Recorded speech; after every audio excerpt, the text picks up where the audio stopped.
Yo, what's up? Welcome back to another episode of the SWUS. We got two college football games on Thursday, January 2nd. I already went through the Notre Dame-Georgia game yesterday, but what I'm going to do is I added a prop bet. So a lot of the footage I'm about to use here, you've already seen. I inserted a few parts in. So I'm still on the under. I didn't change my bet, but I also added a prop. And then I'm going to go through Duke, Ole Miss, and the Gator Bowl after that. Welcome to the SWUS.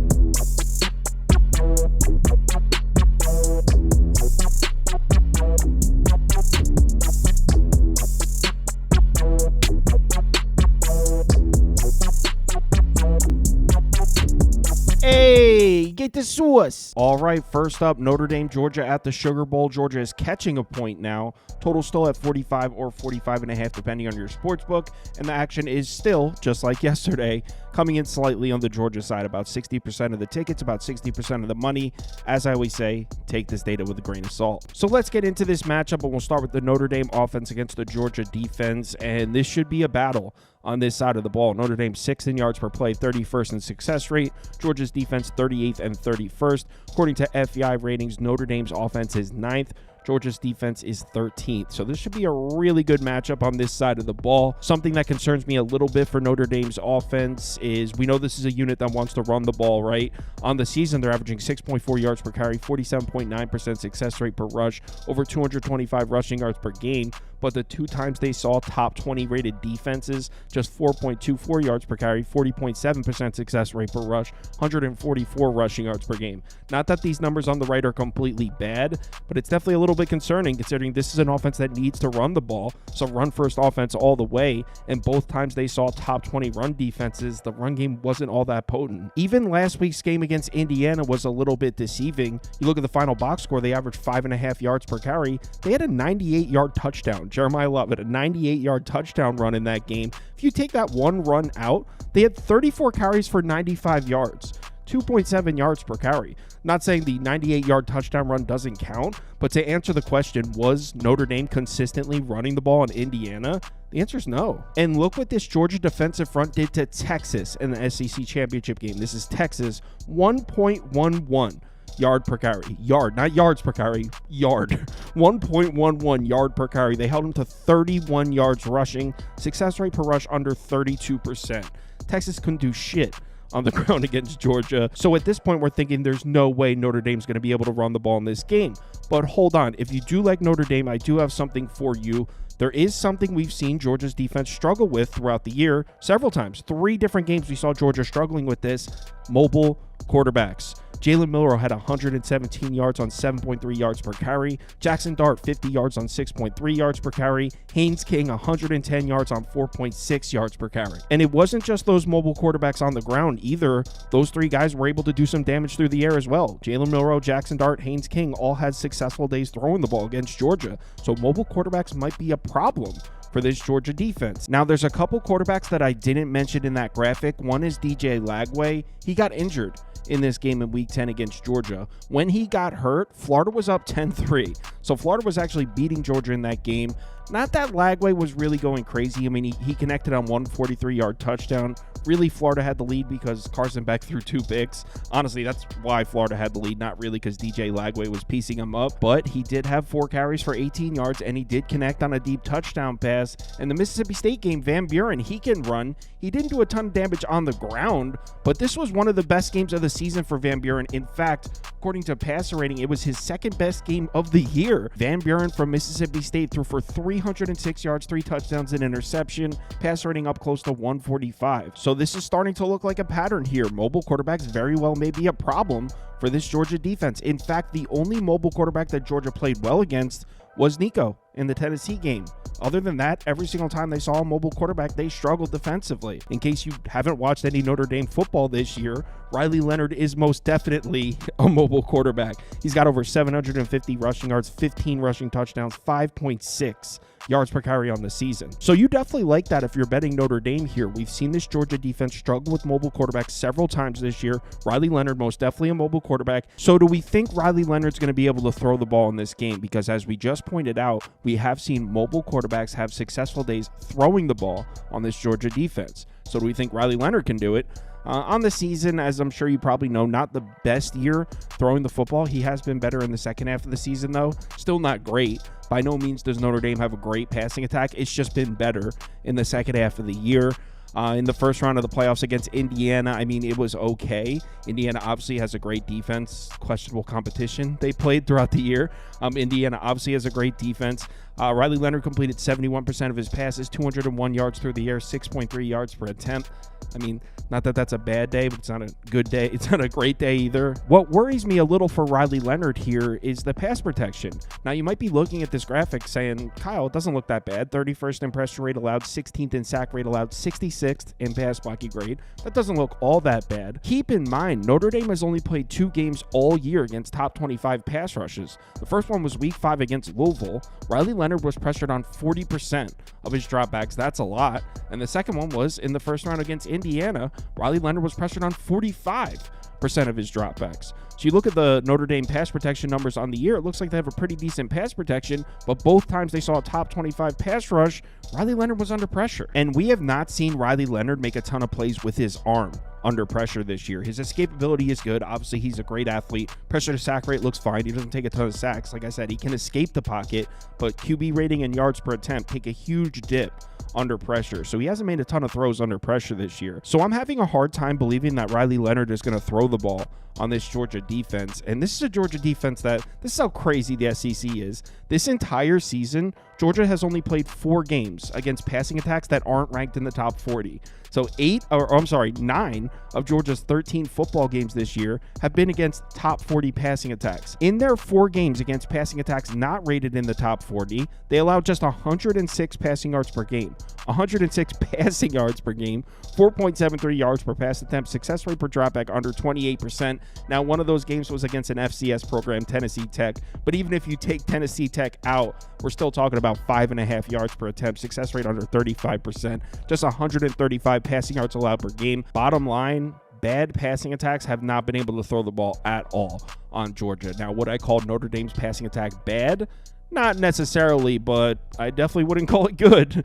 So I really seriously doubt Riley Leonard is going to be able to throw the ball consistently on Georgia's defense. As far as the rushing attack, I mean, as a whole on this side of the field, can't say I have a ton of faith in Notre Dame offensively. I do think the dual threat quarterback will give them some problems. I think Notre Dame can move the chains on the ground a little bit, but as a whole, it should be a struggle for the Irish offense here. So I've kind of been rethinking what I said there. I said I didn't trust Riley Leonard to necessarily throw the ball in Georgia. I take that back. After seeing what Van Buren did through the air, I think mobile quarterbacks are a problem for this Georgia defense, and I think Riley Leonard's going to be able to throw the ball a little bit. So the prop I'm going to place, I haven't placed this bet yet. I'm going to do it right after I'm done recording. Riley Leonard over rushing and receiving yards, and you can get that at 229. Riley Leonard over 229.5 rushing and receiving yards, I said. Rushing and passing yards. Riley Leonard over 229.5 passing and rushing yards. Now, what about the matchup on the other side? We got the Georgia offense, and right off the bat, we really don't know what we're going to expect here. Yeah, on the season, they're 22nd in pass frequency. They're a pass-first offense all the way, but their quarterback, Carson Beck, is not playing in this game. So when you look at this graphic right here, I'm starting to think that Notre Dame's defense may have a considerable edge in this game. Their defense is 5th in yards per play allowed, 12th in success rate. Georgia's offense is 44th and 23rd. And look at the bottom right. The strength of this Georgia offense is the passing attack. 40th in yards per pass attempt, 18th in success rate per dropback, 3rd in effective pass. They're missing their quarterback. We have a backup quarterback playing in this game. So if the passing attack takes a step backwards, I think Notre Dame's defense is going to be a tough matchup for Georgia. And it's huge that this is not a home game for Georgia because this offense has been so much better. In their Power 4 games played in the state of Georgia, they're averaging 36.2 points per game, success rate over 48%, 6.75 yards per play. In their games not played in the state of Georgia, down to 24 points per game, 5.6 yards per play, success rate down as well. This offense hasn't played nearly as good outside the state of Georgia. And if you're thinking, oh, well, maybe they played a tougher schedule in those games. No, that's not the case. In fact, if you compare the defensive rankings, here are the teams they played in Athens or Atlanta. I mean, 21st, 30th, 110th, 4th, 45th, 1st. Their games they played outside the state of Georgia, 38th, 8th, 1st, 37th, 7th. So the strength of schedule is pretty comparable. This team just plays a lot better in Georgia. This game is not in Georgia. It's in Louisiana. So what can we expect from Gunnar Stockton in this game? Well, to be honest, I have no freaking clue. He did play the entire second half of the Texas game, the SEC championship game. He was 12 of 16, just 71 yards. That's 4.4 yards per pass attempt, no touchdowns, a pick. And he's matched up against a Notre Dame defense that's allowed 5.39 yards per pass attempt, 27.1% success rate per dropback on the season, less than 158 passing yards per game. Gunnar Stockton better bring his A game because he is in for one here. Did you see what this Notre Dame defense did to Curtis Rourke in the first round of the college football playoff? Keep in mind, Curtis Rourke in the Indiana passing attack, one of the most explosive in college football this season. Yes, I'm aware that they had a questionable schedule. They didn't play the strongest competition, but no question, that's an explosive passing attack. If you take out the 2 garbage time drives at the end where Notre Dame was up big, he was 9 of 19, 94 yards, no touchdown to pick, 4.9 yards per attempt. That's what Notre Dame did to Curtis Rourke in the Indiana passing attack. We're talking about a backup quarterback here. Now, I want to be very clear here. I don't want it to sound like I'm saying this kid sucks. That's not what I'm saying. He's the backup at Georgia. I'm sure he's loaded with talent. I'm sure he's capable of throwing the ball all over the field. But the truth is, he hasn't played this whole year. His first start is going to be in a college football playoff game against Notre Dame's defense. Just not a spot I'm overly confident in. The battle on the line of scrimmage in this one is going to be huge. Notre Dame's pass rush against Georgia's offensive line. Both these units top 25, maybe even top 10.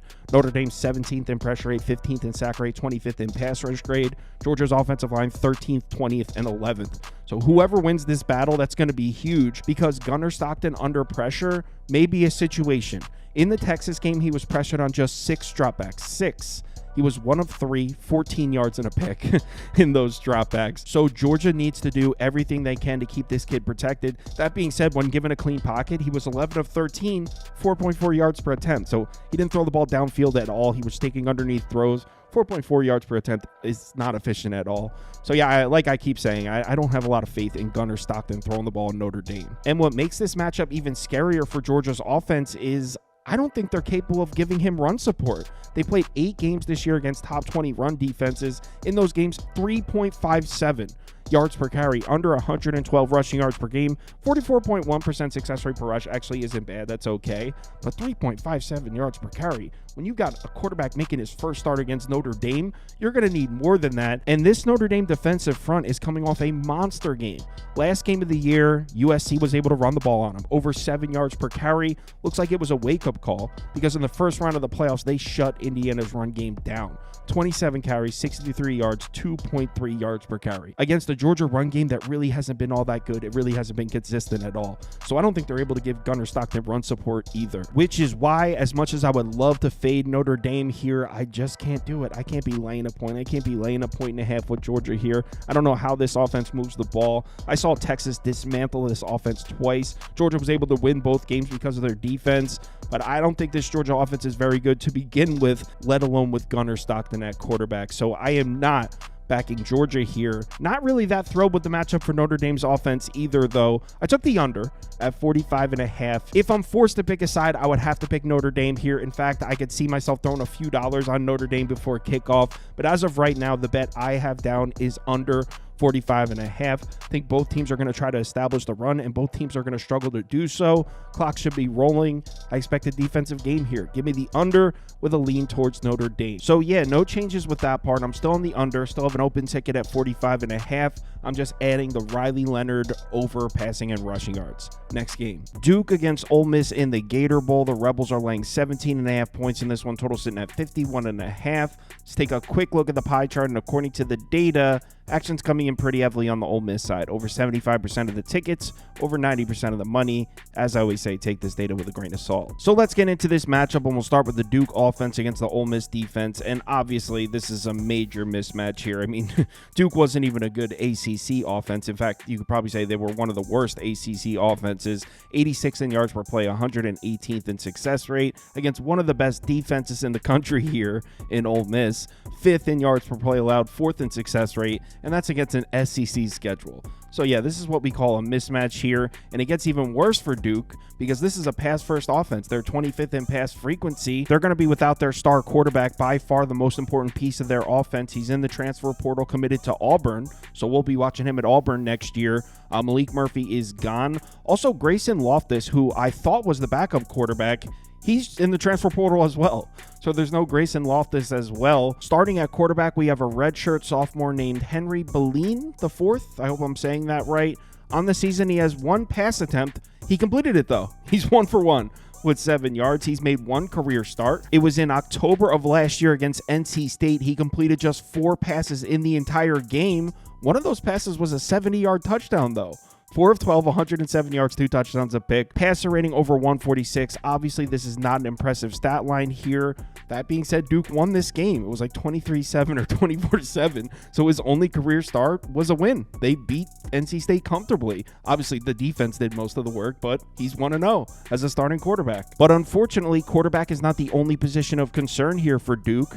Star Thomas is not going to play in this game. He has over 1,000 yards from scrimmage this year, leads the team. He opted out. So no Star Thomas in this game as well. This is already an offense that can't run the ball at all. They got their maybe third string quarterback starting, no running back, up against the Ole Miss defense, who, by the way, is pretty much at full strength. Let's give some props to bowl season, man. These games have been awesome, and for the most part, these kids are playing. Ole Miss is going to be missing one corner on defense. That's it. Other than that, we got the full strength Ole Miss defense playing in this game. Now, let's not pretend like it's impossible to throw the ball in this Ole Miss defense, though. Against Kentucky, Arkansas, Florida, Mississippi State, they allowed about 270 passing yards per game, 10.28 yards per attempt. Success rate's still down close to 38%, so that's pretty good. But there were 4 games this year where teams were able to throw the ball on this Ole Miss defense. In their other 8 games, the numbers look great. They played great defense against the pass. Well, we have seen it. You can throw the ball in this Ole Miss defense. It really comes down to, can you stop the pass rush? This is one of the best pass rushes in the country here. Ole Miss finished the season 5th in pressure rate, 2nd in sack rate, 3rd in pass rush grade. That being said, this Duke offensive line has been excellent in pass protection this year. They're 4th in pressure rate. They're all playing too. They're 4th in pressure rate allowed, 30th in sack rate, 16th in pass blocking grade. They've done a great job protecting Malik Murphy this year. So maybe they are able to give Beline, hope I'm saying his name right, some clean pockets to throw from. And from what we've seen this year, you give your quarterback a clean pocket to throw from, you can throw the ball a little bit on this Ole Miss defense. They are a bit vulnerable. They're missing a corner. Maybe this kid's able to complete some passes on Ole Miss in this game. Now, on the other side of the ball, when you first look at it, this looks like an awesome matchup here. Duke's defense is 13th in yards per play allowed, 27th in success rate. Ole Miss offense 3rd and 12th. Based on the raw data from this whole season, this should be a great matchup. I mean, obviously Ole Miss has the edge, but this should be a great matchup on paper here. Ole Miss offensively should be pretty close to full strength. Jackson Dart's going to play. Looks like Trey Harris is going to play, even though he's dealing with an injury. They're missing a right tackle. That's pretty much it. And it looks like Duke's defense is going to be at full strength here. So maybe we got a battle on this side of the ball. Duke's defense against Ole Miss offense. Here's the problem, though, when it comes to Duke's defense. They've played 3 games this year against top 25 offenses. 3 games. Georgia Tech, SMU, Miami.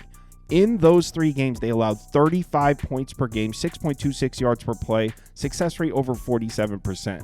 So the Duke defensive numbers on the season look great, top 25 defense, but every single time they saw an elite offense, they struggled to make stops, and Ole Miss is most definitely an elite offense. In fact, you can make the argument that Ole Miss is better than all 3 of those offenses, honestly. And on top of that, the Duke defense runs a lot of man coverage. They're 23rd in the country in man coverage frequency. Ole Miss, one of the best offenses in the country, throwing the ball in man coverage. I mean, this Duke defense is good, but can they really cover those Ole Miss receivers? Jackson Dart throwing the ball? I think the answer to that is no. And it's not like Duke's defense is a step up in competition for Ole Miss. I mean, they're used to playing elite defenses. They play in the SEC. They play an elite defense every goddamn week. So it's not like Duke is a step up in competition for the Ole Miss offense. I think they're going to score points. I think they'll be fine offensively, even though this Duke defense is pretty good. Which is why when it comes to betting this game, in my opinion, on paper, the edge goes to Ole Miss, even laying the big number. I don't know if I could actually do it, though. You got to ask the question, how motivated is Ole Miss going to be for this one? I know some people are saying, hey, they got snubbed out of the playoffs. They have something to prove. You know what? That's what people said about Florida State last year, and they got beat by like 60 points in the bowl game. So I don't think the whole got snubbed out of the playoffs, they have something to prove, I don't think that holds any water. I'm scared to lay such a big number. I do think Ole Miss is going to score, so give me the over. 51.5. These bowl games tend to go over. I've hit on a few of them. Just going to take the over here. Maybe an Ole Miss team total over, but I think I like the over better. 51.5. Give it to me. Live show starts at 3 p.m. Eastern time. The Georgia game kicks off at 4, so we're going to do it a little bit early. If you're able to make it, we'd love to see you in the comments. Let's have ourselves a good day. Please remember to bet responsibly. Coming off a good one. Well, coming off a good college football day. I swept the board with the 2 games today. 0-3 in the NBA, though. Man, I can't figure the NBA out right now. That's a conversation for a different day. So yeah, live show 3 p.m. Eastern time. If you're able to make it, we'd love to see you in the comments. Hit me up in the Discord if you need me. Please bet responsibly. Later.